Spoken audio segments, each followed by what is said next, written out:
In this video, we're going to go over 9 more top performing decks that you can consider playing in what is possibly the most healthy and diverse metagame Grand Archive has ever had, so let's jump right into it.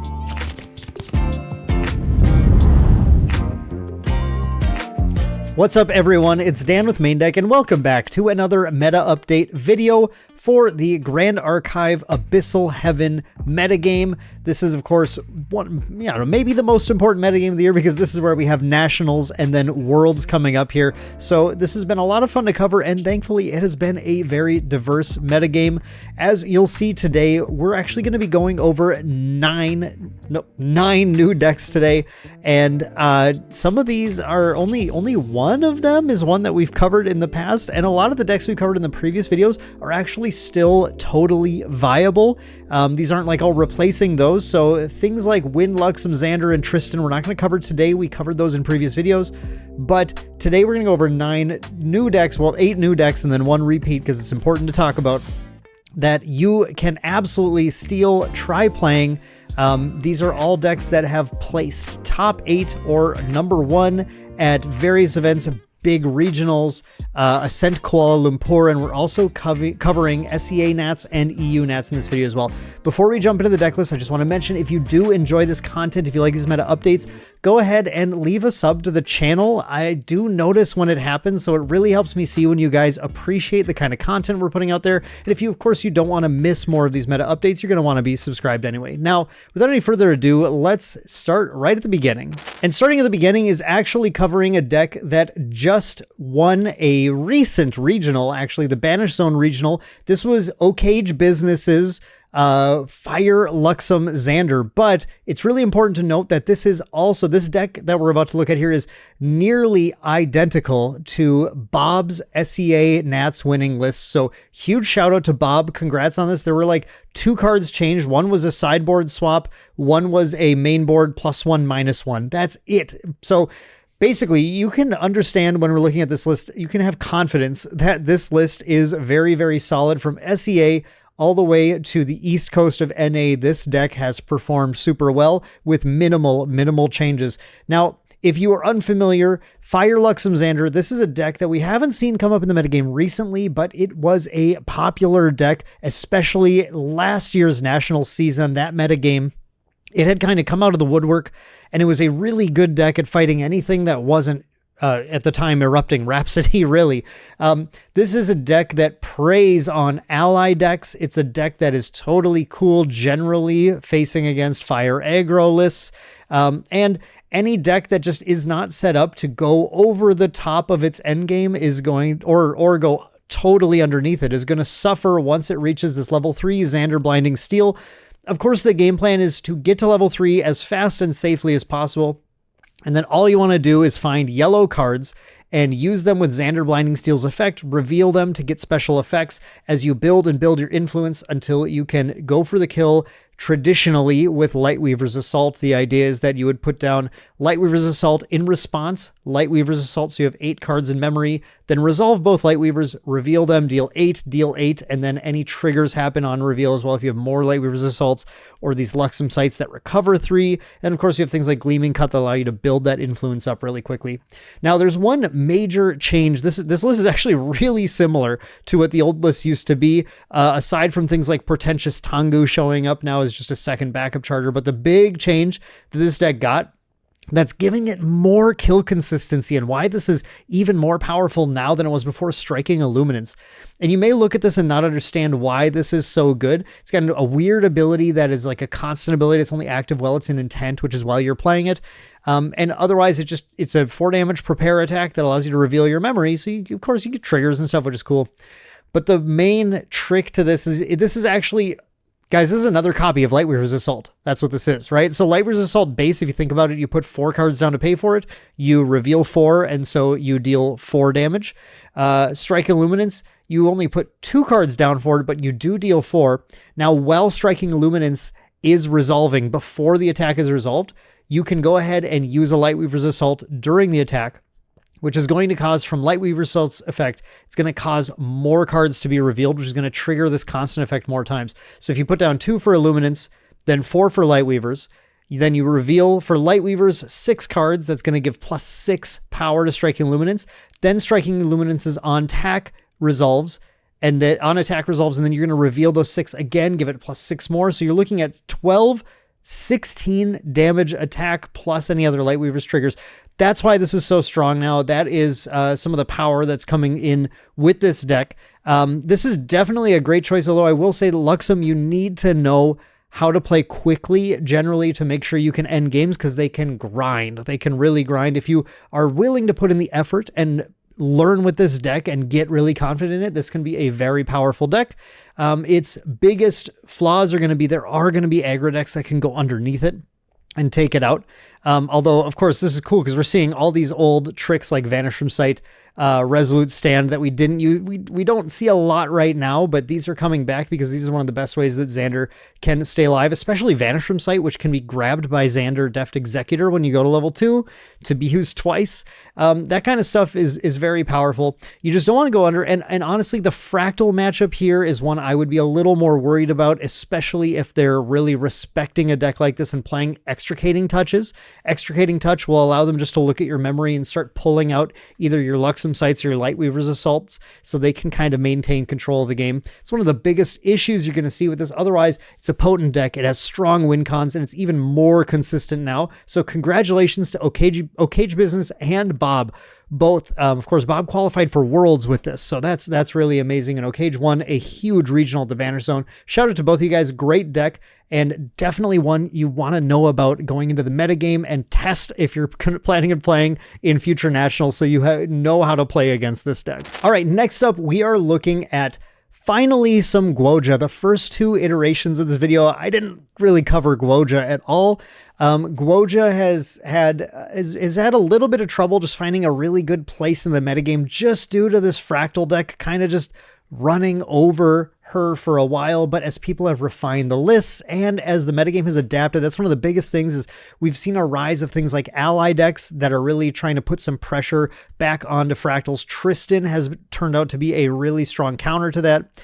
And some of those counters, maybe not Tristan, but to some of those counters, Guo Jia actually can come in and be an effective deck to beat those. So Guo Jia has become a little bit more of a justifiable pick, and especially in like the SEA and OCE metagames, we see a lot more Guo Jia cropping up in various forms. So this one we're going to look at is Mushroom's 3rd place Ascent Kuala Lumpur. Shout out to Mushroom. Great job with this Wind Guo Jia.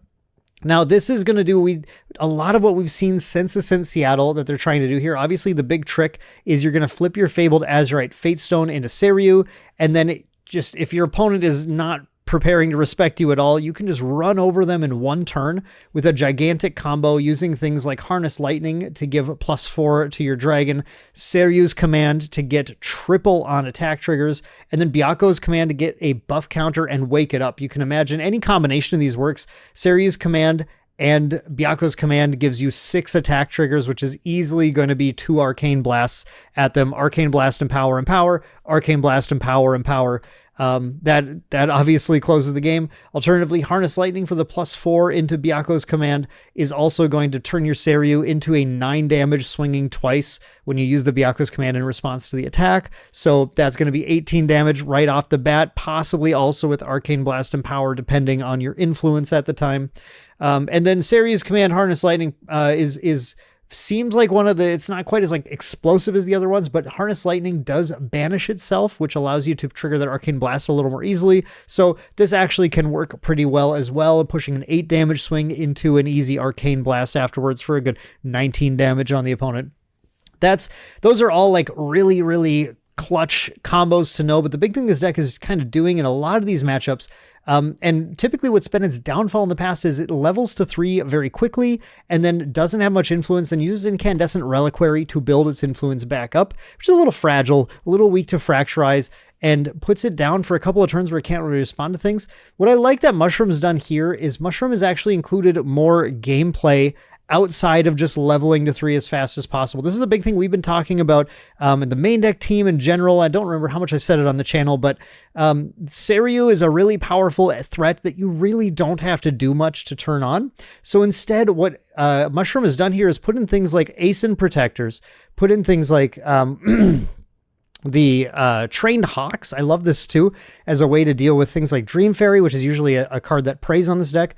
And then it's just going, yeah, let's play Windmill Engineers, and the Windmill Engineers are going to die, of course, so let's go ahead and play Guan Yu's to get another threat on the board when the opponent goes to kill the Windmill Engineer, because they can't leave you with that potential to reclaim it.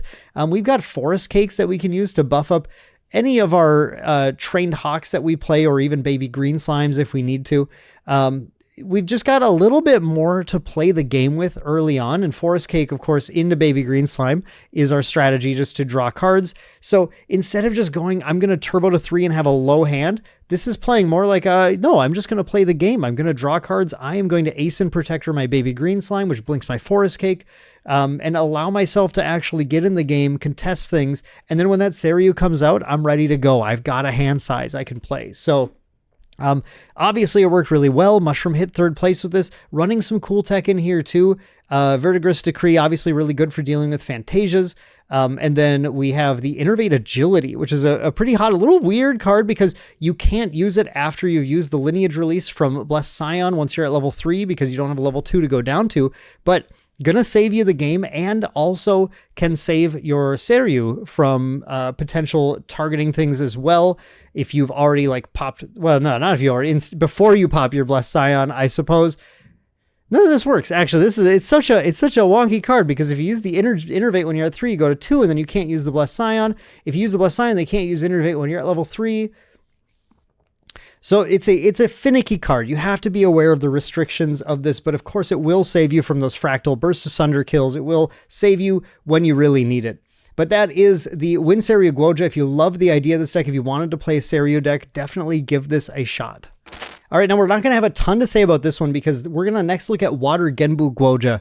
And Water Genbu Guo Jia is super similar to the Water Mill deck from the last metagame. You're going to see a lot of really similar cards, even to the point where this is Inoklok's 4th place Ascent Kuala Lumpur list, where Inoklok was running Stratagem in here, just a one of, but a one of that you can just sometimes win the game with. But yeah, we're using Fractal of Polar Depths. The goal is if you can get 3 of these out, a self-mill of 10 is a just mill your opponent out. Otherwise, you're just using it for value. Fractal yourself once or twice, turn on a gigantic Lost in Thought, get all of this floating memory that you need. And the big thing, of course, with Fabled Sapphire Fatestone flipping into Genbu, Genbu has this ability, pay reserve to increase Genbu's life to your number of water element cards in your graveyard, and then by comboing that with Resonating Fugue, you're able to switch the power and life stat of Genbu in order to then deal just a one-shot to your opponent. So this is a lot like the Watermill deck we used to have. It no longer has Icebound Slam, but instead has Conniving Plans, which is kind of a new card that helps kind of get your graveyard rolling, get those cards in there. And then instead of just strictly relying on Stratagem, it is using Genbu and Resonating Fugue in order to get those kills as well. It's still a powerful deck. It has to run Unbroken Mustang because it doesn't otherwise have ways to get rid of Nullifying Lantern. If the opponent does end up putting a Fracturize on a Nullifying Lantern in here, we do have Expel the Departed out of the side in order to deal with that, which is obviously a really nice benefit because this is super good in Guo Jia as well. Otherwise, of course, you can win by attacking with Frostborn Paladins, Bovines. Seaside Ringleader can start pushing things really big. The one thing that's really interesting about this list is we're not seeing any Terrapins in here. Rippleback Terrapin is thought of as quite a powerful card in Water Guo Jia, but this is a tight list that has a lot of things you want to fit in it, and it's just a little more awkward to play, I assume, than Frostborn Paladin, so Paladin kind of gets the nod instead, but definitely some room to play around with the list a little bit as well. Still a strong list, definitely a good pickup, so congrats to Inoklok on the 4th place, and definitely one to look at if you love that old Watermill, I guess old, it's not that old, but the Watermill deck from last meta. Hey, try this one. I think you'll have a lot of fun. And just to mix it up a little bit here too, I want to point out Reap Zero's 8th place Watermill Genbu Guo Jia Nico. Yes, Nico is still around here. This is a lot like the previous deck, but we're going to swap some of those cards out, some of those Tamer cards out, to instead put in, yeah, Ravishing Finale, right? Like just an insane finisher. Magebane Lash in here too. Really, there's no Resonating Fugue, and of course, there's a lot of stuff that's Guo Jia bonus on Fabled Sapphire Fatestone. So, Fabled Sapphire Fatestone in this act is really just in this deck is really just acting like a free guaranteed Fractal of Rain. But that's really good. Like, there's nothing wrong with that at all. This one is running the Rippleback Terrapins and runs the Forest Cakes as well to have more additional ways to kind of buff it. But you can see, just looking at this list, all these 1, 3, 2 ofs in here. The one of Aqueous Stallion as well. This is a list that has a lot that it's trying to pack into it. And when you're building this list, it is really, really difficult to narrow it down all the way to 60, but you definitely want it to be there as well. Even the sideboard, I had to expand the size of my thing, my graphic here, because look at it. It's just like, I don't know what this Rotund Squirrel is here for. But I mean, I'm here for it. That's awesome. But yeah, it's a wild list with a lot of 1 and 2 ofs, but, it can see a lot of cards and it can do a lot of work, and Nico is still very strong, so a great variant to look at if you want to play Guo Jia into Nico instead. Now, the big change to the metagame that we saw happen very recently was the release of the new Proxia's Vault card, Clarent Reimagined. And Clarent Reimagined has absolutely given a new lease on life to Lorraine. And after this deck here, we're going to be looking at only Lorraine decks for the rest of this video. Hopefully not taking too long on them, but there's some good stuff to talk about. But I have to point out this deck because, yeah, this is Fractals. This is Dao-Chan Fractals. This is a deck that's in the metagame that you have to be aware of because it is still a force in the metagame. Lorraine is quite good against it. Allies decks can be effective. Tristan can be effective. This is not by any stretch a tier 0 deck, but it's one you have to expect to play against if you're going to any major events at all. This is a lot like the usual list, but I just want to point out this is Wei's second place at the Final Cut Games of the NorCal Regional. And there's just a couple important notes that are maybe changing in this list that you need to be aware of. Jianyu Fate's Premonition. This has shown up in and out of different people's lists. But this is a great tech card against decks like Tristan that are really trying to rely on Incapacitate to either win the game or not lose the game against you. Cards like Jianyu that can just name the Incap and make it just effectively unplayable for the Tristan. That can be very, very strong. So props to Wei for the kind of the foresight playing that. And what I think is really, really interesting right now with the context of Clarent Reimagined, which if you missed it, we have a whole video on that as well. You can look at how that interacts with the metagame. But Captivating Opulescence here makes activated abilities of Regalias you don't control cost 2 more to activate. So your opponent actually has to pay 2 every time they want to remove that durability counter from Clarent to get that half safeguard amulet effect. So this is a great new one to look at. Again, it's not a fractal, but it is a Fantasia, and it does replace itself with a card. So it's huge. I think this is a card that these fractal decks are going to adapt to play more of now if they're expecting to play against Lorraine. I would at least be, like 1 in the main is nice, and I would consider putting more on the side here going forward against those Lorraine decks because it really should help you actually have kill lines before Lorraine can end up killing you if you're looking to continue playing Fractals, which is not a bad plan at all. It's a very, very powerful deck right now. Also want to just props to Wei for the respect for Quicksilver Grail, which Quicksilver Grail Safeguard is one of the key ways you can defend against Fractal decks, no matter what deck you're playing. So this is a nice respect for other Fractal decks for the mirror match in the main. All right, now we're going to start our sprint through Lorraine decks with none other than first place EU Nationals, Hanky the GOAT. A very well-deserved win for Hanky. Absolutely, after all his grinding, deserved to get this, and a very, very different Lorraine Allies list than we usually see. A lot of Allies lists end up running a bunch of interaction with the opponent, so the goal is they want to play an ally and then hold up interaction. Hanky said, no, my goal is to kill you, and if I'm not killing you, what am I doing here?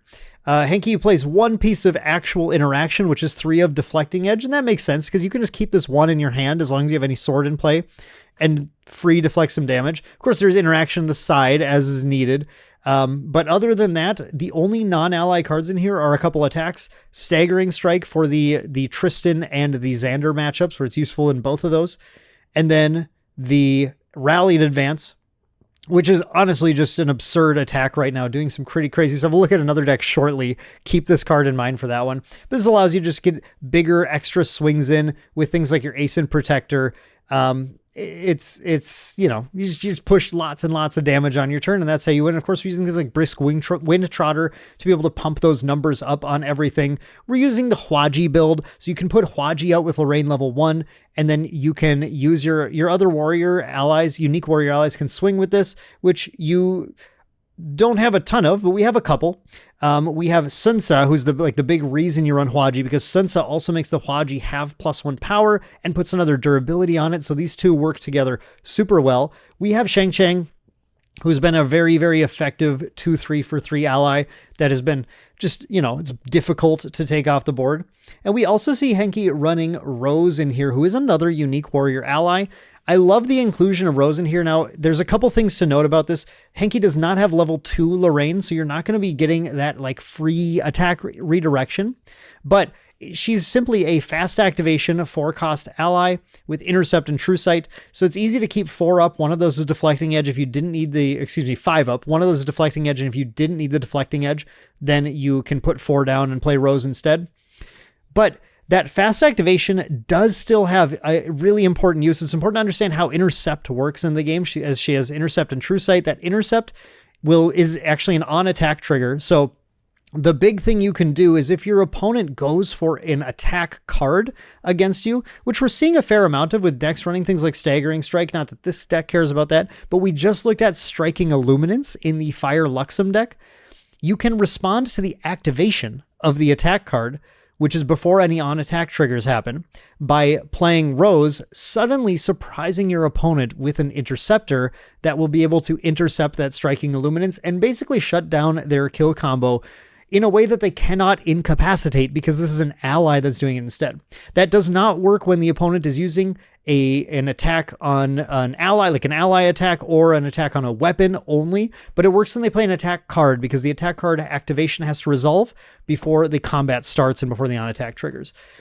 So huge but clutch little thing to understand about this. Otherwise, the other really cool thing about Henki's list is Zhang Zhao being in here.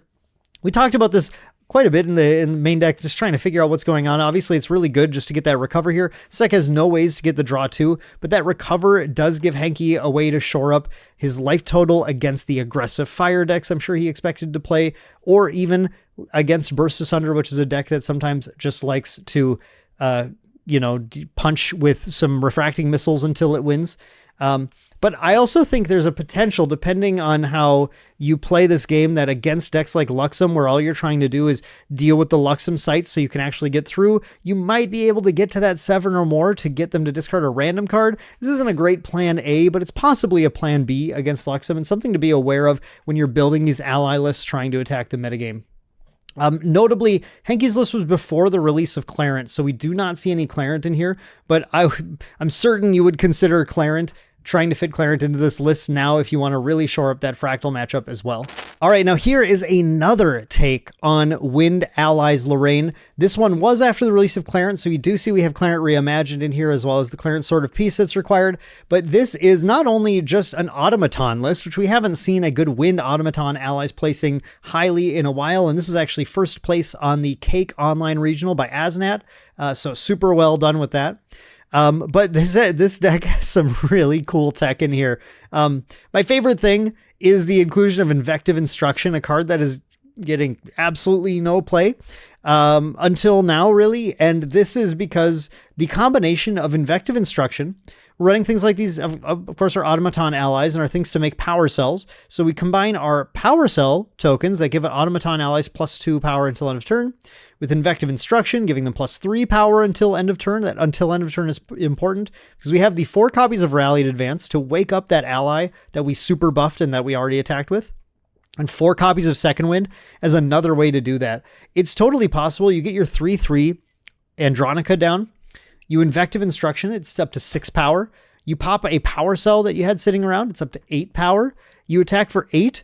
And then either way here, actually, with you can do a little more with Second Wind because of its fast speed. So you can attack with 8, then in response to the attack, Second Wind your Andronica, give it +1, wake it up. So that's a 9 damage hit, swing again for 9 more. You had to spend, 1, 2, 3, 4 for the cost for Power Cell, and then 5, 6, 7, 8. So an 8-card hand to get that 19 damage swing, which is something that a Wind deck definitely is able to manage, especially when we're running, we got our Grand Crusaders ring in here. Now, the big thing to be aware of is when you're fitting all this Clarent stuff and you lose room for things like baubles. So this deck is not actually going for any baubles. Could have to kind of build that hand size a little bit more, but things like Manufacture Cells, drawing a card. Importantly and interestingly, there's no turbocharge in this list, so not looking to draw cards that way necessarily. This list also isn't messing around with things like Windmill Engineer either. But it's using Fairy Whispers, it's finding what it needs. It's got these Ensnaring Fumes as a bit of respect for Guo Jia decks, as well as ways to just return your powerful allies to hand if the opponent's trying to deal with them. And again, it's another deck that's got Rose in here, but with no Lorraine level 2, but another sneaky way to potentially get a clutch intercept in, or just play a fast speed ally who has True Sight. That True Sight's huge. And even things like Deployment Beacon, a card we almost never see, but this is a great card in here because it just guarantees you can put an Automaton drone out when you have all the power cells, but you just need to land a thing to put them onto to take the opponent out. So great list, really cool. I think more people need to play this because outside of the Fire Luxem Zander deck we saw, nobody's playing things like Reprogram anymore. And there's a great opening for this to come in. And it's even got some, things like Eternal Magistrate randomly pretty annoying. Like if we're about to look at Crux Lorraine, and this shuts down the ability for Ascension to be played. So yeah, there's let alone Dungeon Guide. Yeah, there's cool stuff. This is a great list. Definitely another one that you should be considering if you like Lorraine right now and you want to play a more swing with the dudes style deck. Finally, the last two decks we're going to look at are two fire versions of Lorraine. We have Fire Aggro Lorraine, and then we're going to have a Fire Crux Lorraine. This is Death at War's first place NorCal Regional Fire Aggro Lorraine. And honestly, this is like an optimal list. This is definitely what you should, if you want to play Fire Aggro, start here. I really like playing Lorraine for Fire Aggro now over things like Zander and Guo Jia because of Clarent, because of that extra edge you have in the Fractal matchup. Clarent's also really cool in this list because things like Clumsy Apprentice that can self-damage, you can actually prevent that, which prevents you from, you may think that 2 damage isn't much, but it builds up and lowers your opponent's threshold to take you out in a lot of decks. Even like decks like Tristan are really have a much easier time when you take a few 2 damage hits. So having that Clarent is really important, I think, also to prevent that. But otherwise, this deck is doing everything you kind of expect Fire Aggro Lorraine to do. We have the Rending Flames. We have things like Sword Saint of Everflame on Forge Light Blade and Honed by Fire to get those gigantic Rending Flame swings. We were running Reduced to Ash because we really don't like Nullifying Lantern. But otherwise, you're just going to play Arthurs. You're going to play Bowmans. You're going to actually throw your sword why can't I find it? Throw your Blazing Throw. It's like, I know it's right here. You've got your Blazing Throws to throw your swords. You got all your baubles just to keep drawing cards so you can keep in the game. The Fire Lorraine has never really liked playing the Rokokos quite as much as like Fire Zander does. Fire Zander gets to really capitalize on that. But instead, Xiao Chao in here with Arthur and Red Hair gives us plenty of kind of board to build. And then we have Hasty Messengers to kind of keep things flowing. Tempered Steels and Honed by Fires have extra use now with Clarent. Not that Clarent, this Clarent. Of course, because this has the ability to get Spell Shroud. So putting those counters on can be useful for holding off decks now. It's like Tempered Steel actually has a cool use now.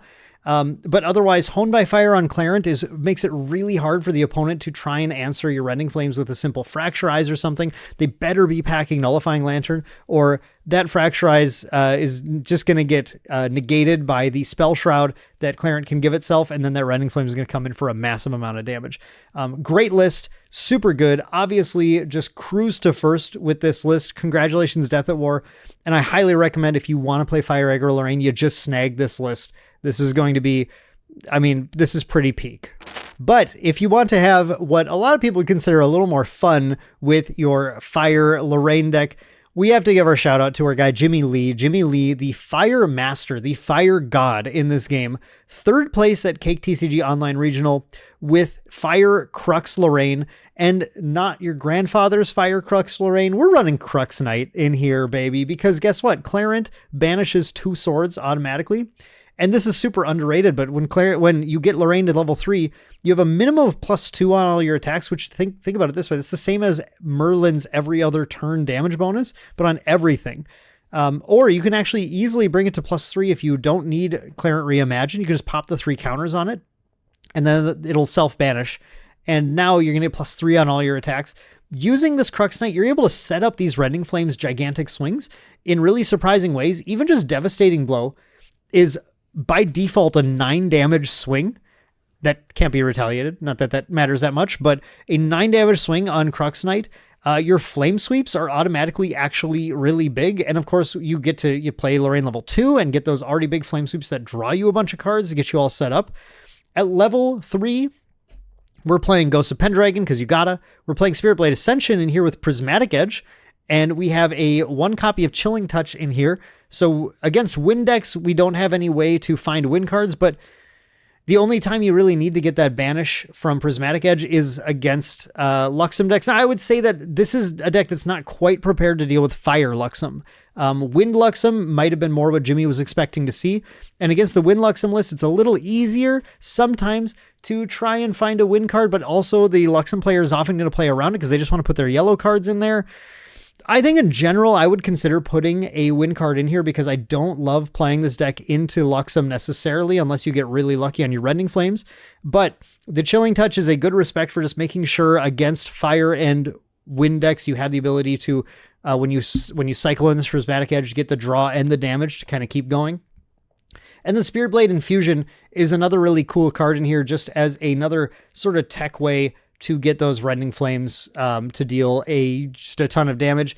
It works really well with Clarent Reimagined, where it's going to force the opponent to respond to the infusion before you do anything else if they want to stop the infusion, because if they try to fracturize your Clarent Reimagined, well, infusion is targeting it.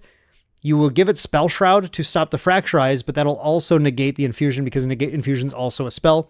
So the opponent can play around it a little bit more, but it forces their hand on when they're able to act, which is pretty nice too. So, but yeah, this other than some of that stuff, this is a pretty typical deck we haven't seen in a while. But if we go back to the Merlin metagame of last year, a lot of this deck is pretty standard.